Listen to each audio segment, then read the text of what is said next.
abalala obalemya bw'obakubye essubi ye mu mutima owulira otya olinganga kirabo kube wa Katonda bambi ne otalina manyi ogasonda buli kimu okikoledde omwana webale abasigadde betereze abafuuwa endere emmotoka ekoledde atwekiiseera bye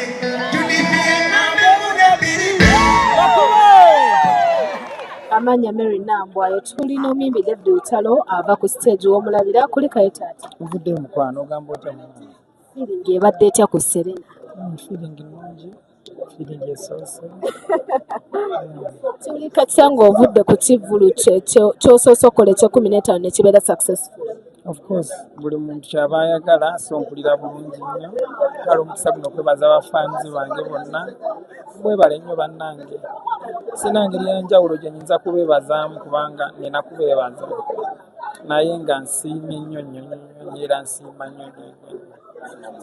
Baminisita olunaku olwaleero basusse ng'oyitamu bayitanoga honorable feeling eyo era wabatuukiridde otya okubeera nga bajja? Tuba ne ttiimu egenda ng'enoonya abafaanizi baffe mu biti eby'enjawulo nga tetufuddeeyo mulimu gw'okola, tetufuddeeyo ki ky'oli naye nga tufa nti faani waffe. So tulina ttiimu egenda ng'enoonya bafaanizi ba David Lutalo ne basobola otuwagira bwe